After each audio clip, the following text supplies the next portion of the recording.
Hello, everyone, and welcome to the Explorers of Elsewhere, Tales from Elsewhere Sanctuary. Hello, my name is Nate, and I am your GM for this evening. Hello, welcome. It's good to have you with us. We are back into Daggerheart. We played Tales of Equestria for the last couple of sessions, but now we are back to playing our usual game of Daggerheart. Our characters are back in their own bodies, but not quite sure where they are, as they now have encountered the figure, a person who has named herself as Lady Rejoice Solomani. That might have been a spoiler if you haven't seen the other episodes, so we'd probably recommend that you do go back and see the other episodes. If you haven't seen them, what are you doing here? Yeah, what are you doing? There's loads. There's loads of content, and it's not just Sanctuary either. We've played other Daggerheart games before, and we have Dungeons and Dragons. We have Blaze in the Dark. On Mondays, we are currently playing Fabula Ultima, if that's correct, and we've got those dates correct. But we have also recently played Drawn Steel and Call of Cthulhu, all sorts of stuff that's coming out on the channel. So if you like this video, why not give this video a little like? Why not give this channel a little cheeky subscribe so you can see when other things come out? And you can also lovingly caress that little bell so you'll get notified when the next episode of Sanctuary comes out and when we go live on our streams, which is every Monday at 7:30. If you look down in our description below, there's a couple of important links. One is our affiliate link from Drive-Thru RPG. If you're liking Daggerheart and you want to play it yourself, you can click that link. It will take you through it. It won't cost you anything extra, but it gives us a little bit of a kickback. And it's also very helpful because very soon we believe that the new update for Daggerheart will be coming out fairly soon. August! Whoop, whoop. August. It's coming out August. Yes. So keep an eye out for that. And when you do buy it, use our affiliate link because it gives us a little kickback and it helps with the channel and we really appreciate it. But if you're not looking to buy anything, our Discord is also in the description below and that costs you absolutely nothing. And you can join us and you can have a chat with us and you can have a chat with everyone else about the games we're playing, and we share art and we share other things and stuff, and it's all good, wholesome fun.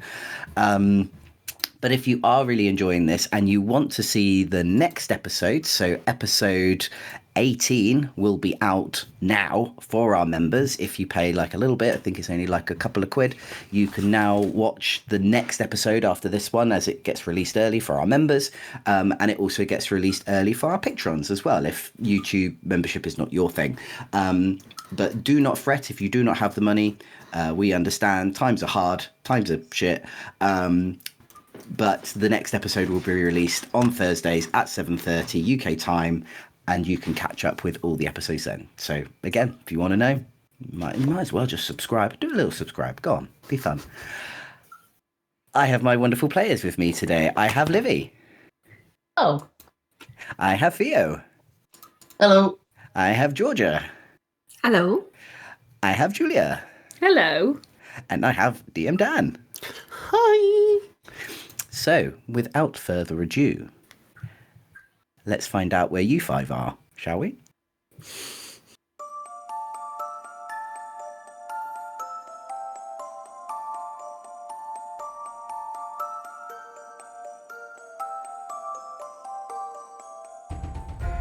Hello, I'm Julia, and I play Lucretia, a Lorivar wizard.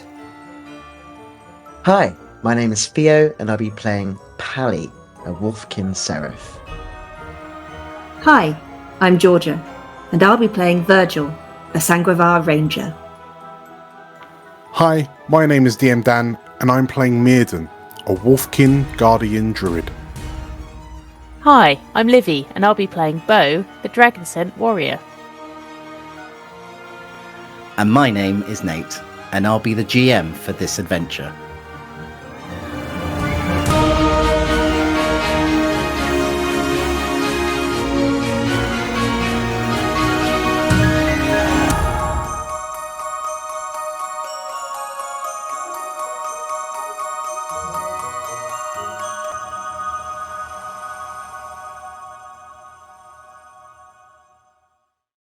So the five of you have found yourselves back in your own bodies. There are no more hooves anymore. There's no more colourful fur. You're all back to your normal skin and scales.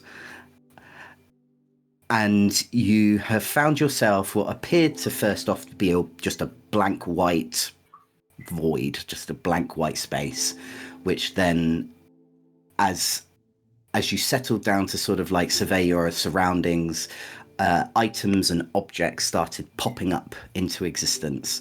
Books and trinkets and bookcases and dressers, little boxes, all sorts of just like bits and pieces that are just cluttering the room, which you now believe is turning into a room.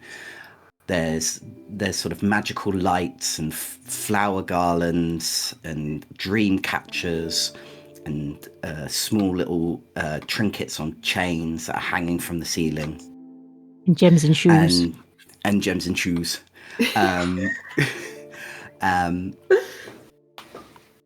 And from the middle of this room is this large bed. And approaching you from this bed, as she walked over to you quite, not frailly, but it's obvious that it takes a lot more out of her to sort of get out of bed and walk up to you, is a woman somewhat maybe in her 40s, you would think. And she kind of greets you all with sort of like a small courteous bow, and she says, I do apologize for what you have had to go through. My name is Lady Rejoice Soleimani. I am sure you have lots of questions. Rather. She smiles and she goes, forgive me, I think it's going to be hard for me to think where to start.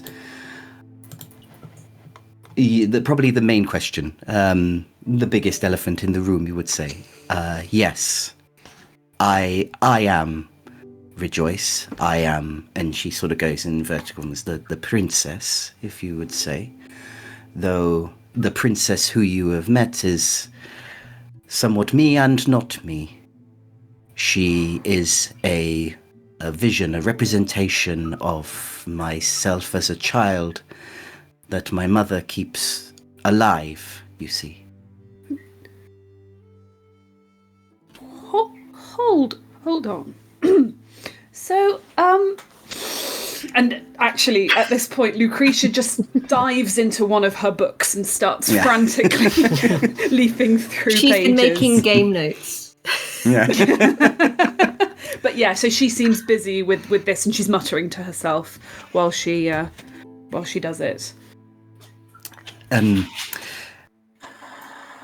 You see, while I guess I should start from the beginning. While I was growing up, I was born into war. The War of Dragons has started by the time I was just an infant. And my mother, all she ever wanted was to give me a childhood where I could be free, where I could live like other children had. But obviously, when you are born into a high house, such as myself, it can make it difficult to live a normal childhood, you would say. And not only that, I was very ill a lot of the time. And my mother knew this, and my mother tried to do everything she could to make sure that my life was as normal, if not joyous. But it was hard. It was hard for her. And when the eschaton happened, as I know that you five now call it the eschaton, we ran. She left the city that she had devoted her life to with me. We found Kasula, who is the beast that you know of, which you five refer to as a world spirit. She too was also injured from the war, from the eschaton. My mother made a pact with her that if Kasula kept me safe, then my mother would keep her safe. I do not know the full ins and outs of it, but I now reside in Kasula. Ooh. Kasula has been my home for the past 30 years. And I have just stayed here, watching, waiting for my mother to see sense. You see, I think you already know after you speaking to your sister, Lucretia, that my mother manipulates this world. It is true. The princess she creates it from as any mind of a small child can, what she has in her imagination. But my mother then uses that to her advantage. The shadow creatures that you see, they are but nightmares of the atrocities that I saw as a child. And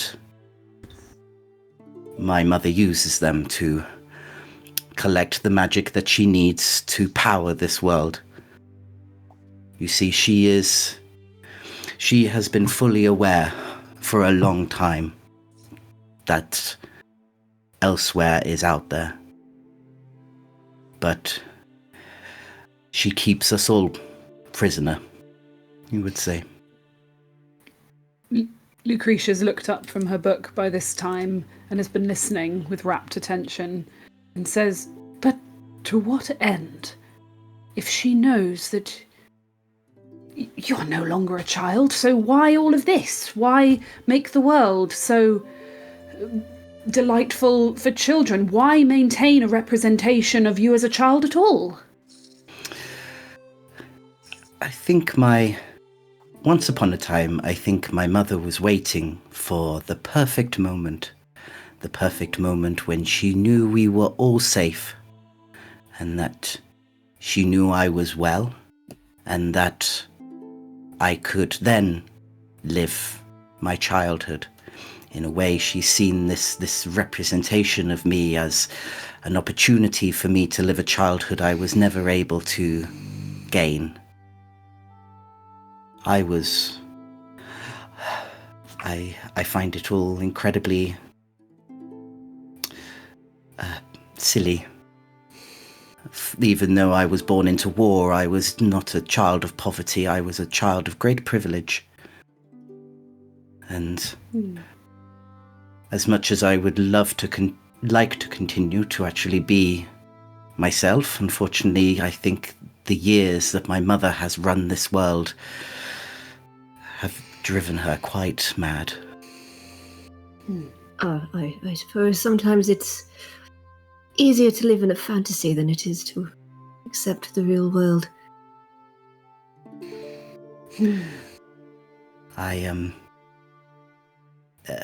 But I knew it was only too soon that the magic that she needed, the mana that she needed to power this would run low. She can only keep up the facade for so long with the people who already live here in Sanctuary. And there's not as many children as there used to be. And those children take after their own parents. They don't have the mana. We don't have the divinity of the dragons. And arcane is not widely practiced here. And without that magic, she cannot power this world. And I knew it would be sooner or later she would open up some sort of crack and start going out into elsewhere to collect what she needed to keep us running. And now that I see it is happening, in a way, it is good because it has brought you 5 here. I must ask you an incredibly, incredibly important request. I must ask you to speak with my mother and to ask her that she stop now.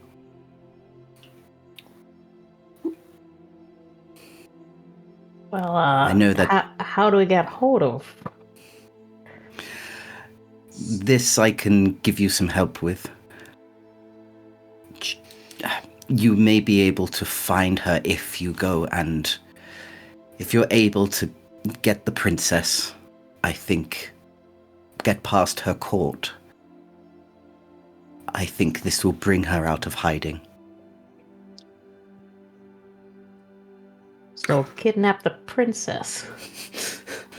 I think that But might she's a be the construct, case. right? We're not.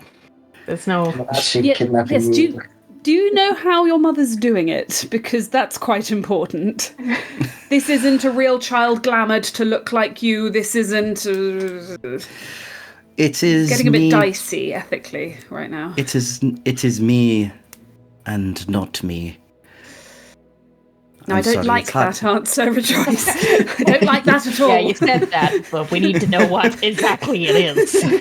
Do you have any idea what school of magic your mother was powerful in? How is she doing this? Where is your mother? Is she some sort of... See, I have lots of theories, and she picks up the book. You see, she could be a what are you spirit, she reading? could be an entity, she could be a new world spirit herself. What is she? My mother, you would say, is now... She is Sanctuary. She is an entity. She has lost her physical form Extra physical being, yes. to the world. I thought as much, yes. But that is only because she chooses to be that way. You could possibly... We could coax her into a corporeal form. Yes, I think that's exactly. what we should do. You can't Like fight kidnapping a Sanctuary. child that isn't a child. Yes, exactly. And And why do you need while- us? Why can't you do this? I Surely cannot it's leave. coming from you. I Well, if you cannot can't leave, leave. why can't we leave? Cthulhu is Slow not... down. Cthulhu is bound to my mother for her own protection to protect me. But the 5 of you will be able to leave freely of your own accord. Right. Right. What if we spoke to Cthulhu? What if Mirden spoke to Cthulhu? Oh, so persuasively. Whilst I am normally quite persuasive in the way that I approach delicate diplomatic matters, we've already tried that. Did we though? I don't know that we've given the old negotiation tactic a proper go with Yeah. Cthulhu. He might turn us into ponies again. I don't think... What was it Cthulhu who did that, my dear? Was it your Rejoice mother? laughs and she said, "No, that was my mother. You see, it was Mama Dearest. Now, And I think... I do quite like horses." Me too. I think they're pretty cool.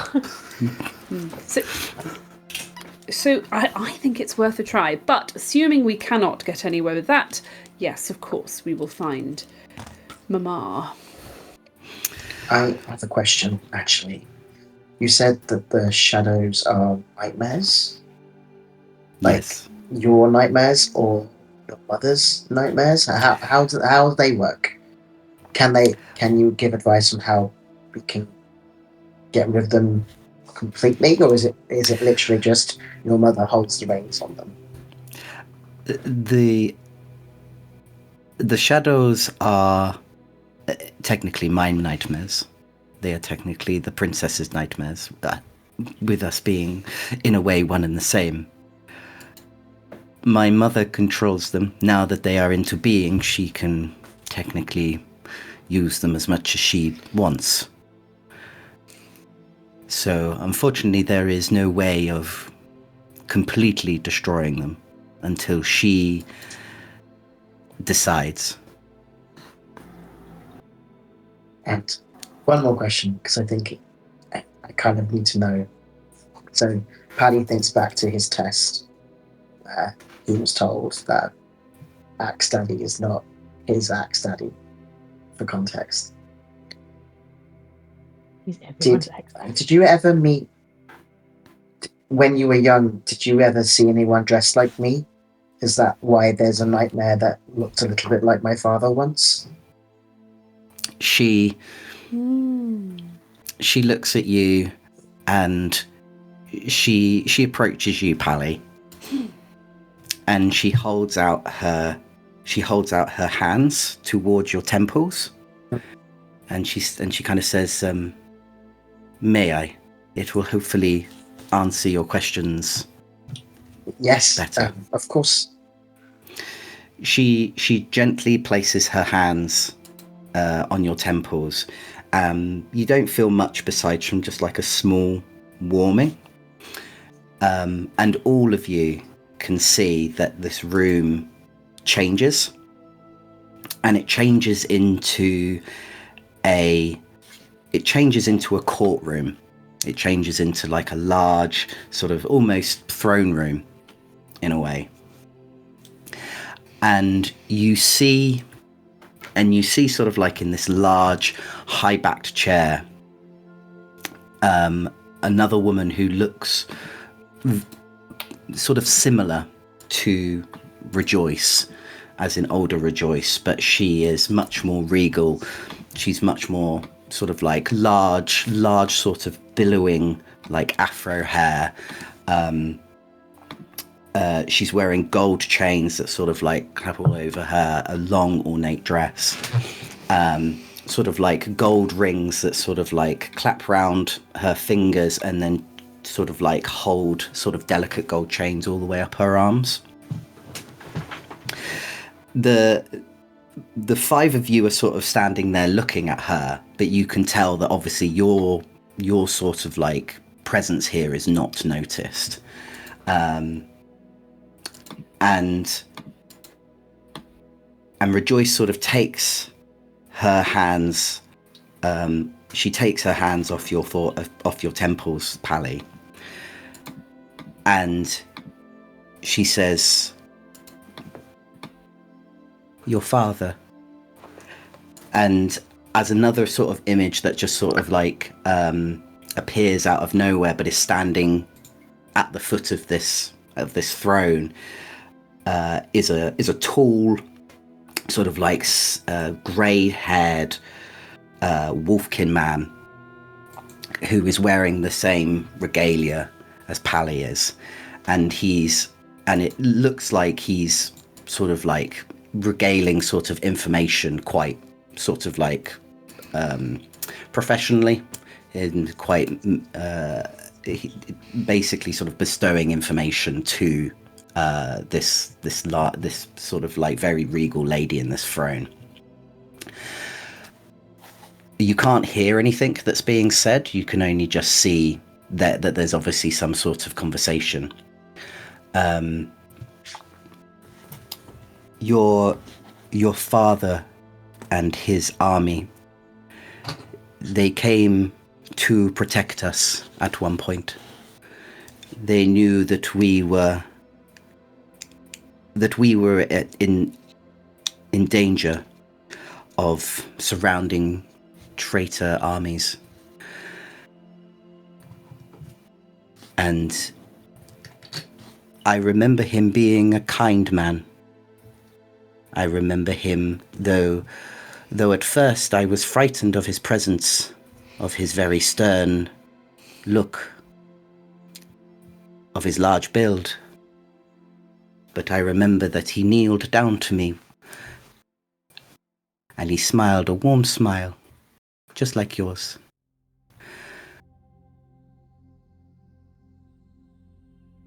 But this was not the last time I saw him. And the vision sort of changes all around you to what looks like an attack. Like, it looks like the city is now under siege by a different army. You can probably tell by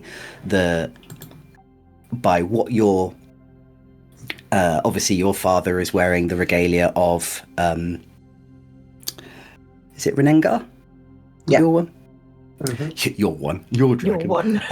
Your dragon. Your one. You can tell that there is like a number of soldiers in the regalia of Renengar, in the regalia of Palagara, the Glimmer, which is one of the Betrayer dragon armies. You almost then sort of see like a sort of a small image, a small shadow of Rejoice as a child, which you know as the princess. You sort of see her looking up, and then it's almost like you are seeing through her eyes. And the way that your father looks is frightening. The only way that his sworn enemies would have seen him, like axe risen, blood covered, teeth gnashing, just enveloped in the fight. While I knew that your father was kind, unfortunately this was my last memory of him, and I will say that it did leave its remnants on me. And unfortunately, when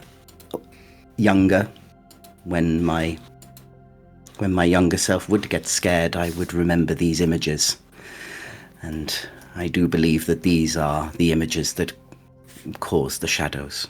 So, while your father may be the inspiration for these shadows, I will confirm that these shadows are not your father. Thank you. It is nice to see him.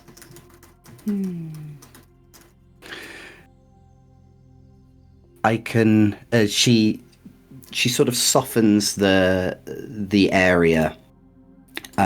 She takes it back to a time where she takes the back to the city of Soleimani. She takes the city back to to normal cobbled streets, no fires, no armies invading, no blood-covered grounds. It's empty, but it's calm.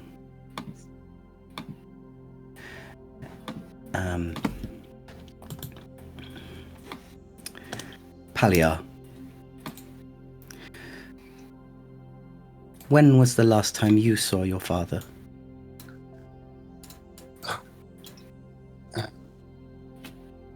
It's an interesting question. I think, and even though he knows in detail, I think it's still uncomfortable for him to talk about. So he tries to play it down into something he's probably does naturally. He was visiting home on the way past, which was quite nice. I think home was probably about the same age as the princess was, actually.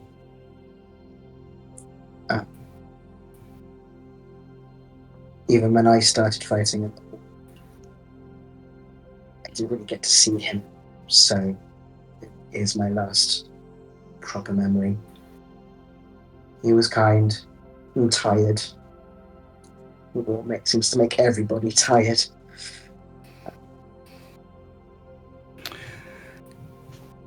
Was he never around to refer to you as his son? Not really, no. Such a shame. Palia, now that you have seen your father again, What do you wish? Do you wish that you become him, or that you become your own man?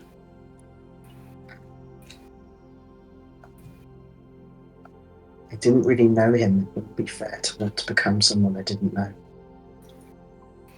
I'd like to be myself. I'm trying very hard to do that. I have for a long time. She nods. She goes, okay. I feel like I have a clearer idea of you now, Palia.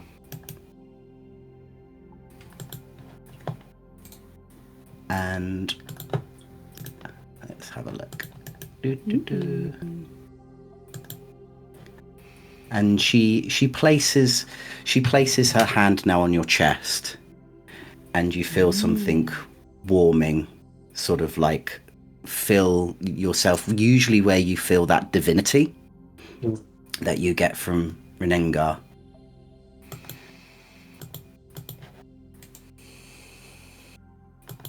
As she imbued you with a gift. Whoa. Holy moly! Oi, moi. What gift? Very cool. Whoa. Sorry, Foundry took a minute to show it.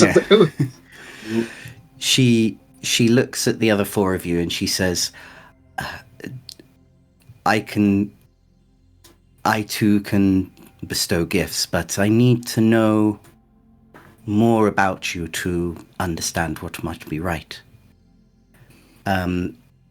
She's kind of looking at the ground, and you can't really tell who she's kind of speaking to until she looks up at Virgil. And she goes, she kind of lifts her hands and she goes, may I? I think Virgil has sort of been looking. If the image has faded of Paliar Senior, he's sort of been looking at the space of the wall where he was. He never saw that version of him, and I think as she steps towards him, he does step back slightly, and then he allows a touch. Before she kind of puts her hands on your head, she kind of says like, I'm sorry if that was painful. And before you can reply, she puts her hands on the side of your head and the world sort of whirls again. And you are back in the monastery, in the garden of the monastery that you grew up in and that you worked in for a while for your life.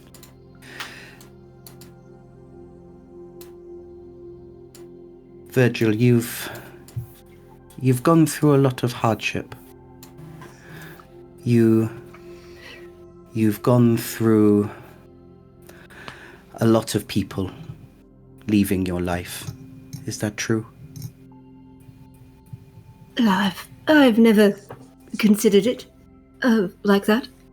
I've never wanted to.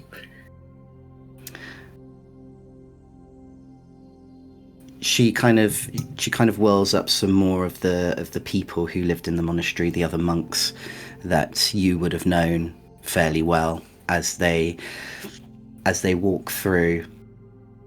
You're filled with that joy that you used to get when people were, especially the other monks, were particularly thankful for the work that you did in the garden.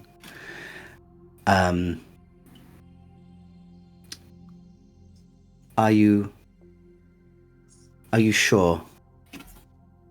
Are you sure you've never felt that way? I think there is a slight glimpse, just a flicker towards Pally, and then just slightly to Lucretia, and then, as I said before, sometimes it's better to live in dreams than to accept reality. She looks at you, concerned. But surely when you live in reality, that is when you can make dreams come true. And she brings up this. So that was masterful, Nate. Sorry. Thank you. She brings up a vision of another person walking closer to you, and this time you definitely know who it is. Not dressed in the same regalia as Pally, but dressed in what would have Pally Senior been dressed in? And don't say a loincloth or That implies Nothing at that all. Virgil would also have been dressed in a loincloth. And I don't think anyone needs to see that. I think he would have been dressed in, I think monks, I believe, of Bessie of the Garden, dress very similar to monks of our world. I think they wear the habit. Or is it called a habit? Mm-hmm. And the simple, and brown is the colour of the dragon. So it's sort of a very simple brown robe and like a rope tie and sandals, which Virgil still wears a version of that he's fashioned himself. But yeah, he would have been dressed in the robes of the ministry. How do you feel about seeing this version of Palia Senior again? I think he looks at him wistfully for a moment, and then he glances through him to Paliar Jr. He says, I think he would have been proud of you. And I was always proud to know what he might become in the outside world, even if I couldn't join him. Wait, you do? Because there's no doubt that Paddy knows who this is. Like, even a younger version of his dad is easy to recognize. And he kind of just, like, admires this younger version of a man he didn't really know. But, or in a way, it's after, like, having already talked about how he wants to be his own man, it's nice to see a younger version of him, because they are separate people. It's hard to imagine, like, it's hard for most people to imagine their parents younger, but to see it there, it's just like, yeah, we're not the same. We're definitely not the same person. And he just gives you quite a big grin. He can't explain why it gives him relief, but it does. It's like, I think Bo even knew my dad. Lucretia, did you know my dad? This is very strange. Never mind. It's fine. It's silly. It's so silly. But it's nice. It's a nice relief chat. It's not like he's worried or embarrassed. It's more of a, this man, he gets around, doesn't he? Oh, you don't know the half of it, Palia. Find it out. Yeah, Palia Senior is in everyone else's. Pally Senior. Oh We all boy. know. You got Surprise, around. Pally! I have your... We are all Paliar Senior. Oh my goodness. What a nightmare. But no, yeah. Upon hearing you say he would have been proud of you, Rejoice sort of mutters in, and she goes, and how about you, Virgil? Do you think he would have been proud of you? I am a different person to the boy I was. Yeah, he's still in here somewhere, I suppose, but I try to bring hope to everyone, I find, even on my own, my companions. I strive to make him proud in all that I do, and, well, here I am.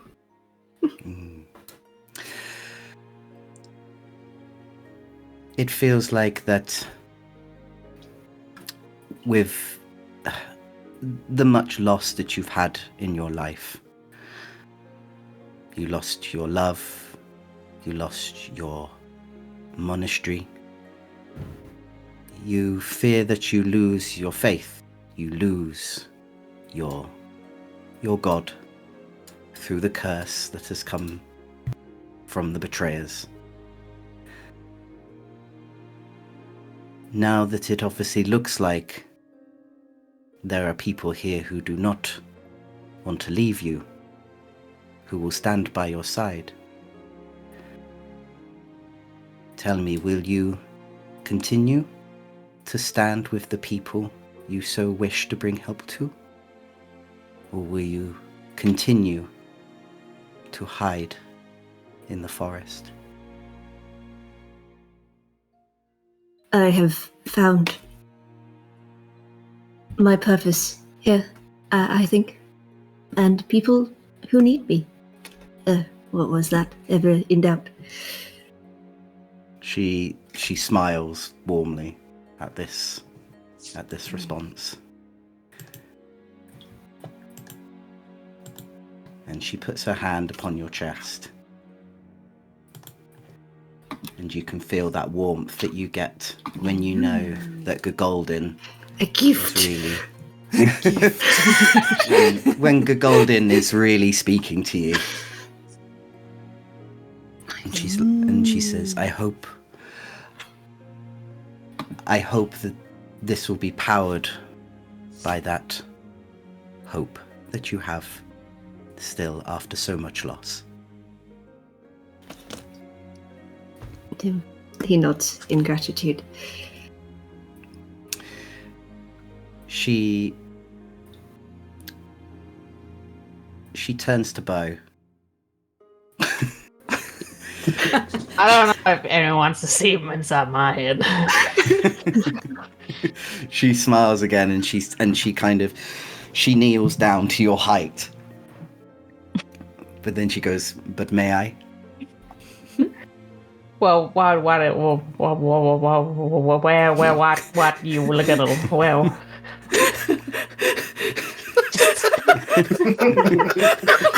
what are you gonna? You're gonna. Is there? Where you? Is there? There's a word in there somewhere, I'm sure of it. I just don't want, anything to hold up in a court of law. I just don't. Imagine if this had just been an elaborate sting operation or not. Oh, you killed that guy. Okay, there he is. Okay. We got him, boys! We got him, boys! If there's something you do not wish your fellow companions to know about, I will not show them. Just like redacted bars. Yeah. All faces blurred. But only when you're truly open does that mean I can bestow this gift upon you. Do like gifts. It's a supercut of all his best kills. Just a Super good of montage. headshots.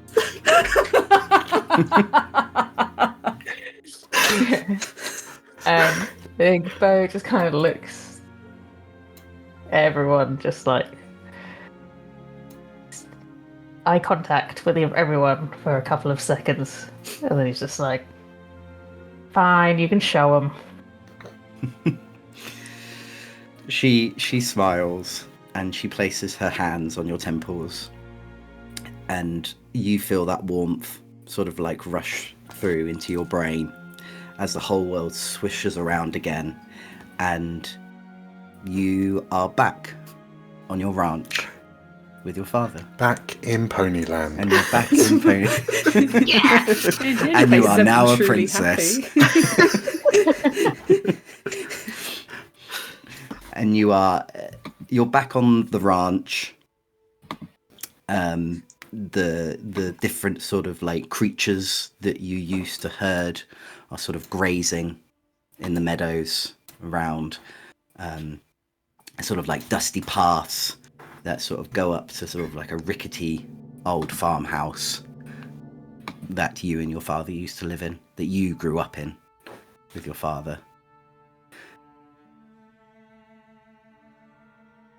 Family means a lot to you, doesn't it?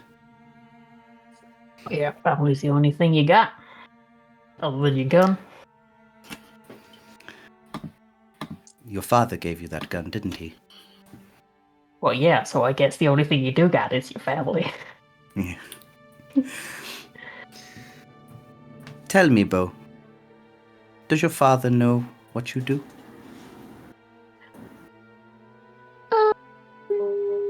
Well, not especially. How do you feel he would react if he knew how you made the money to revive his ranch? Well, what he don't know don't hurt him. And that ranch is everything to him. I see. And with that sort of like a wisp towards one of the fences, you see, or the four of you see this sort of small elderly goblin. Brown sunspots sort of speckle his face.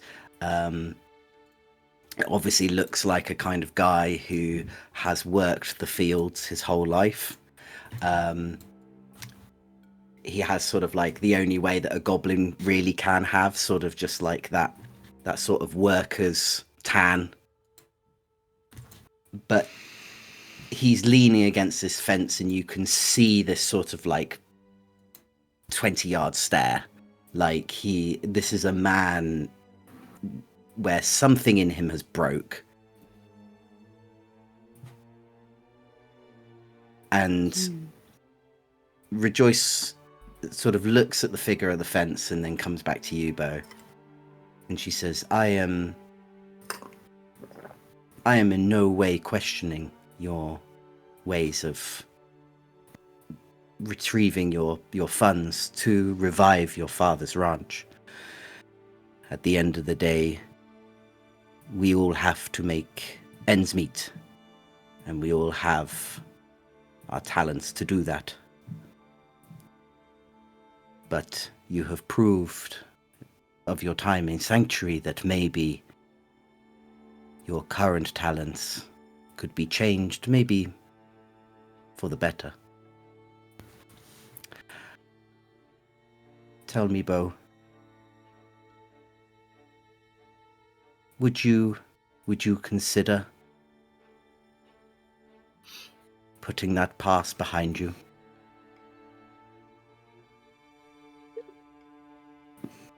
Well, yeah, it's just a temporary means for temporary funds. Once I've got all the money, I won't need to do that no more. What about if you didn't have the money? Well, then what was it all for? She leans back and she goes,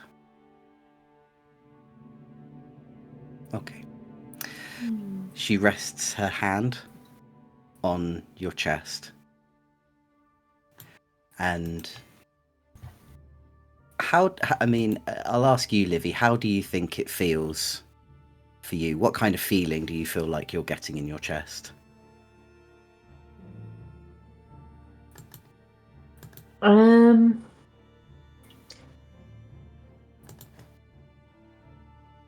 think he kind of saw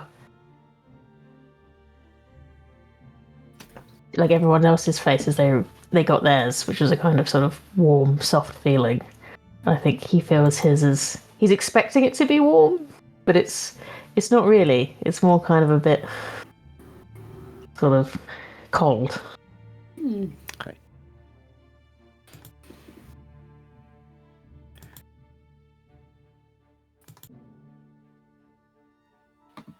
I'll send this to everyone else in the chat.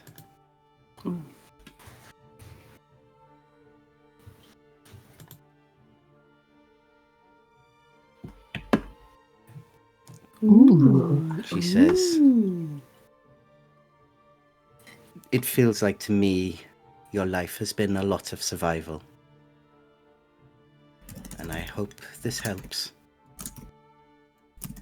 Well, thank you. I said I'll give it up any day. I just that one last job. I kind of get the feeling that it's always been one last job.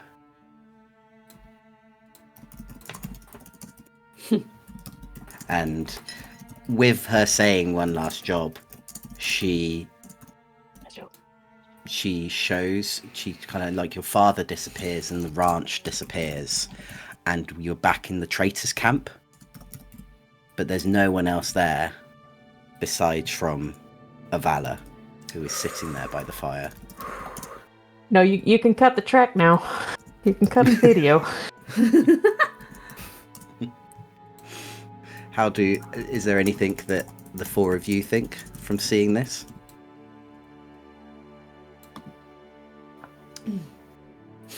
What a funny thing to show everyone. That's our good friend. That's our good friend Avala. Why are we seeing you with Avala in the camp? No. I couldn't say. What a bizarre coincidence. It's like a sniper shot just appears.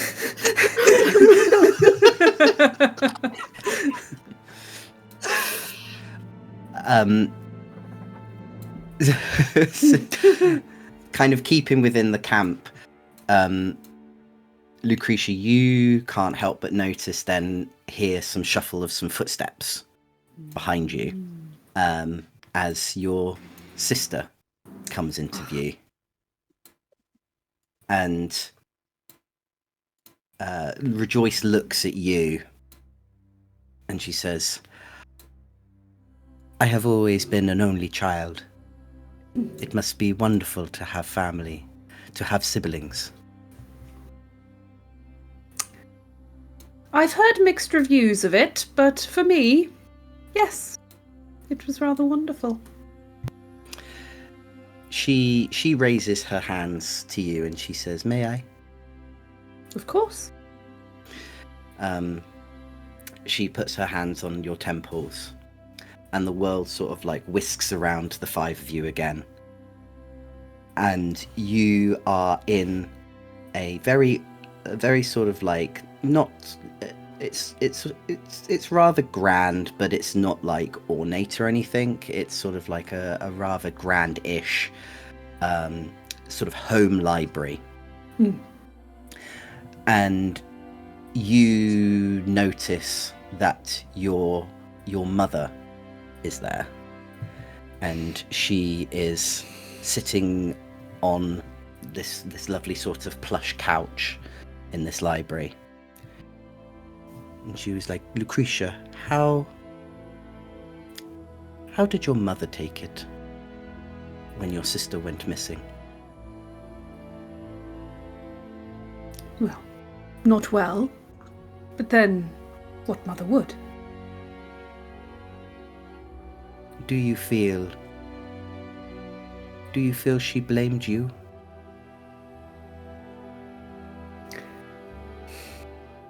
Well, if she did, I can understand.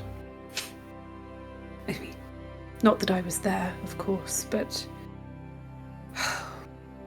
Valeria was always her favourite.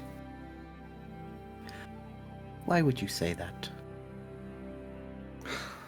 Well, she was the one who got out there and wanted to see the world. She was Mummy's little achiever, as I was just at home reading books and learning. Valeria applied the learning. She made the world a better, safer place. Mother was terribly proud. That must have been hard. No, not in the slightest. I was so proud of Valeria too. And Mother may not have always been on my side, but she wasn't a bad parent. I couldn't hardly blame her for how much she admired Valeria. Valeria's extraordinary. I feel... Tell me. Do you feel this way because this was the way that you were brought up? That Valeria was always the better achiever of life than you? Or is there another reason why you think so highly of your sister?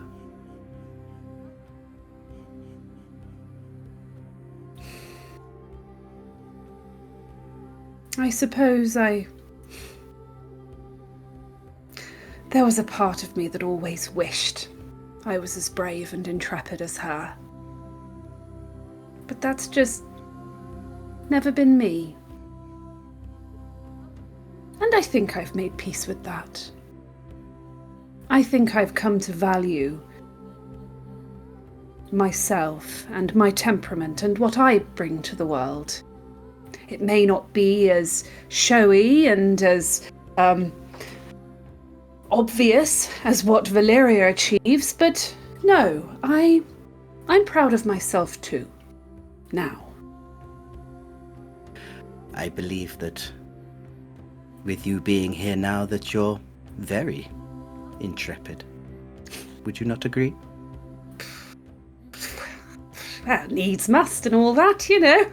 Yeah, I suppose so. I saw a world spirit before her.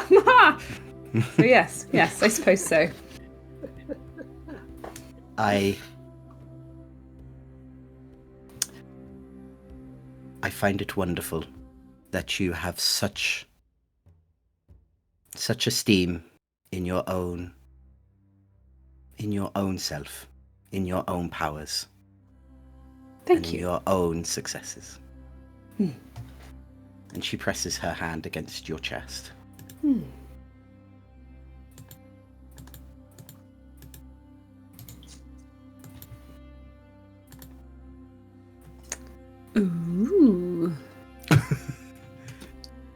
Ooh. I feel someone as great as you feels they probably need a very interesting spell. Well, goodness me. Thank you, my lady. As she sort of bows to acknowledge the thank you, she then turns and she looks at you, Mirden. I apologize. I did leave you to last. For you have two minds, and that will take me a little bit more work to get to both.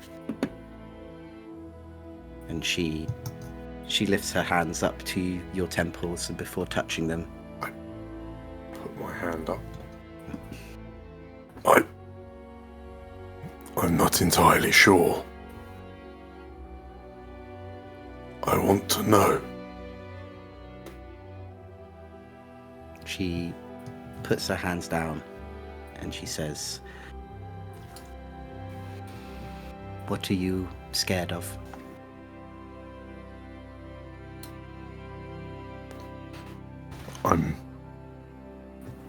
I'm worried I will not like what I see.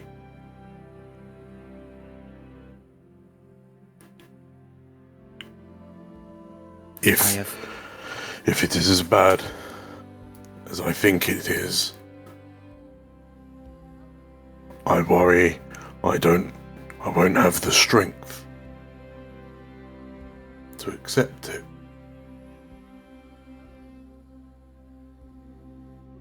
Well, instead of speaking to you, why don't we speak into the spirit who resides in you?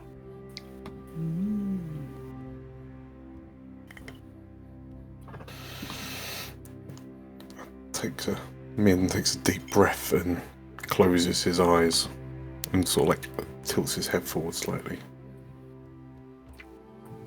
Rejoice lifts her hands up to your temples, and you feel that warm feeling that everyone else has felt.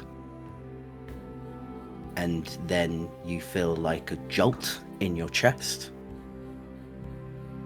as then the world sort of spins around, and instead of actually showing sort of any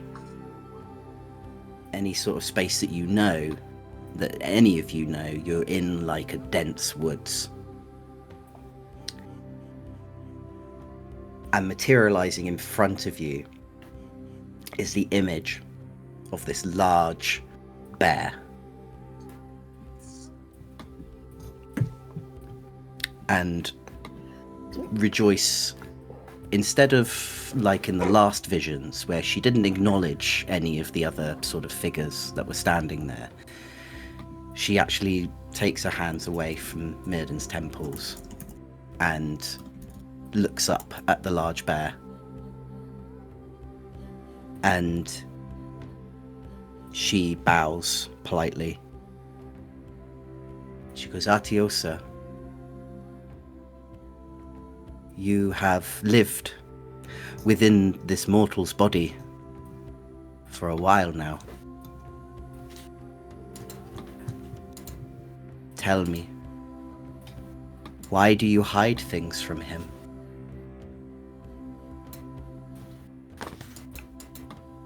And the five of you can't hear anything. This bear is sort of like looking down very sternly at Rejoice. And you can't hear anything, but you can feel this sort of vibration, this sort of low growling, this sort of low grumbling, as something is being said between this whole environment that you're in. Rejoice nods, and she looks at the five of you, and then she looks to Mirden.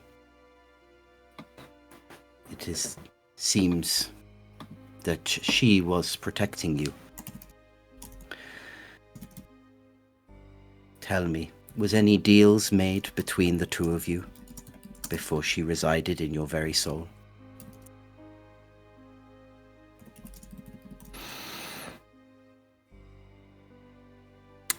Sometimes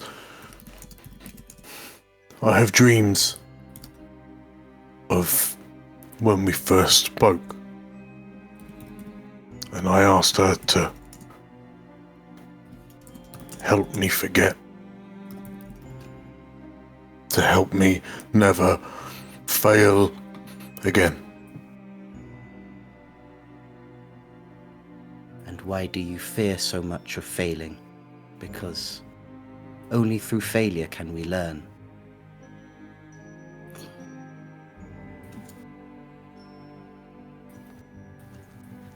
Through my failure, I lost everything that I hold dear. And I have this rage that whirls within my chest.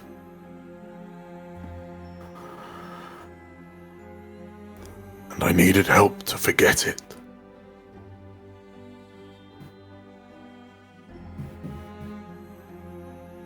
Tell me, Mirden, now that it has been some time since you made this deal with Artiosa, that you are now around people who you feel you can trust, and she sort of kind of questions that,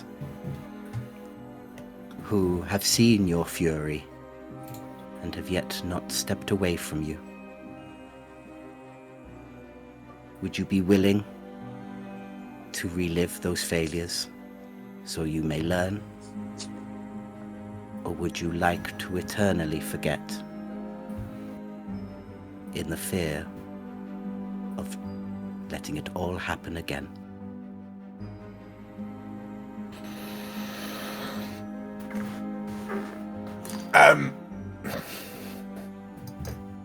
Maiden, opens his eyes and looks at Rejoice like dead on. And there's a bit of a blankness in his stare.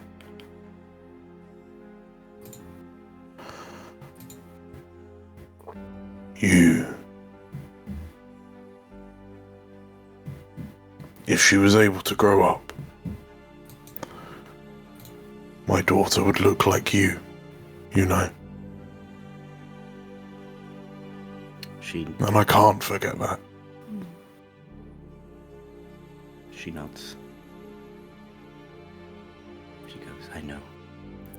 And I am so sorry for your loss and for what you have been through.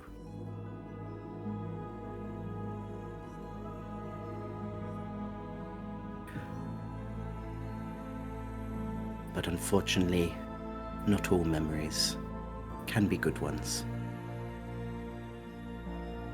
So the question still stands.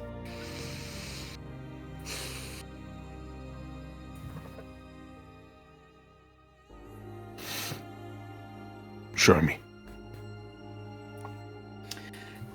She looks back at Artiosa, and while Artiosa looks a little bit reluctant to do this, the bear closes its eyes and then disappears.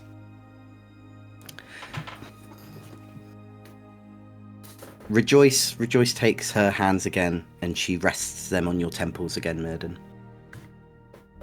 And the world shifts again into this carnage of a battlefield, almost fairly similar to the one which all of you saw, which Paliar Senior was in. And you see yourself fighting. You see yourself absolutely going hog wild. The rage is already within you during that period of time. Do you remember fighting in the war?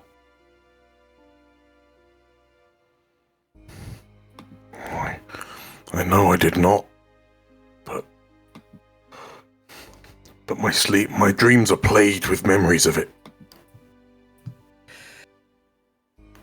To protect your family, to protect your way of life, you did take up your sword to join the armies, to help them in their battles against the betrayers.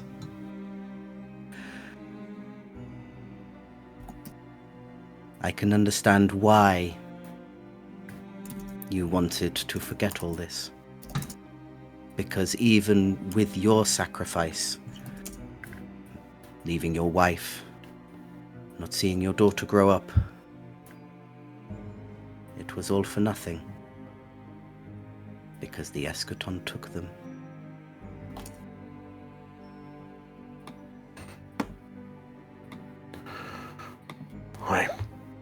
I remember thinking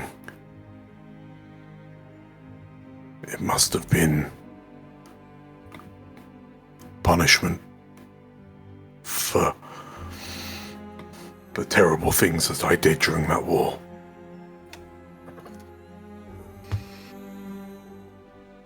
I believe lots of people feel that. Mirden, do take comfort in knowing that you are not the only one who believes that. And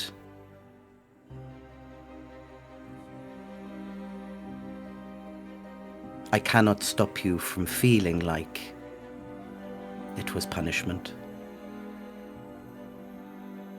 But, as I've said before, when you remember, and despite feeling like you failed, you can always make amends. However you feel like that is the best way to go. Now, I will offer you something. Now that you have seen these memories, now that your companions have seen these memories, would you ultimately like to forget them? But I will say, forgetting them will forget your sacrifice and the reason why you sacrificed so much. If you believe that will bring some comfort to your life, I can help with that. Or do you wish to continue to remember, and at least remember their memories? Because there were still good ones, despite the bad.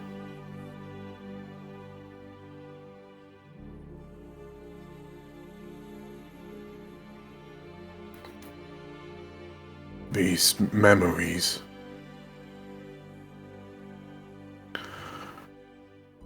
Even if I care not for them, they are a truth.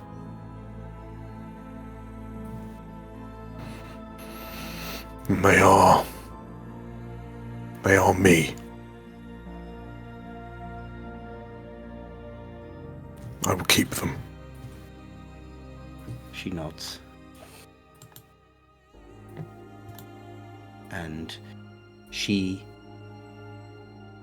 lays a hand on your chest, much like she did with everyone else.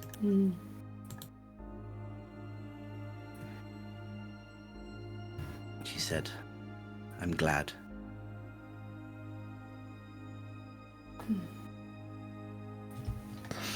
Thank you, everyone, for letting me know, all of you, a little bit more. I hope these gifts I've been able to give to you will help. Sorry, just seen Dan.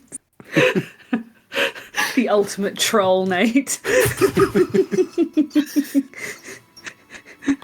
Ah, yes, six. You really my give old me an enemy. ability that requires me to not be bobbed. When has Mirden ever not been bobbed?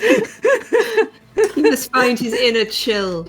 This is the apotheosis of his character development.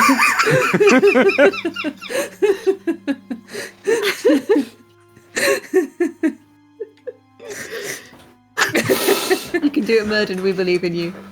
I'm going to get so much use out of this.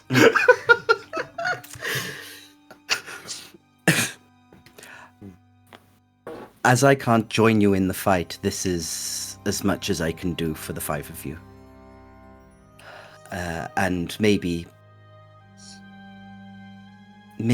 something else. And she kind of swirls her hands around, and the world sort of goes back to that bedroom that you originally first were in. And she sort of potters around, and she kind of digs through some bits and pieces. And she finds just like a glass orb. And she sort of looks at it and nods, and then she holds onto it really tightly and sort of closes her eyes, and you can see her sort of muttering some words under her breath. And as she's muttering it, this orb sort of grows sort of brighter and brighter. And she goes, It may not be much, but hopefully it will come in handy. There's only one charge in it, I'm afraid. And she gives it to Palia. She said, hopefully this will bring you hope when times are particularly hard. So with this orb, anyone can use it, but it's only got one charge in it. If you fail an action with fear, you can use this orb to either completely fill up your hope or reduce all of your stress. Okay. But it can only be used once on one person.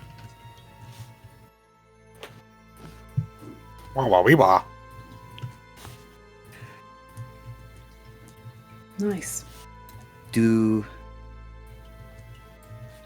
feel free to to stay here as long as you need to. You can see that she's sort of suddenly, you can see that she's actually looking much weaker now, and she sort of like hobbles a little bit back to the bed, and she sort of climbs back into the bed and sort of like lays herself up. She says, "Do feel free to stay here to rest if you need, but time is of the essence. I will take you back to Sanctuary, and from there you will need to find the princess. And I'm sure from there my mother will make her appearance known. So from that, I will let you have a short rest. Yay! Then we're gonna And we go will end it kidnap there. a child. Now you're gonna Kidnap kidnap a a child. Yes.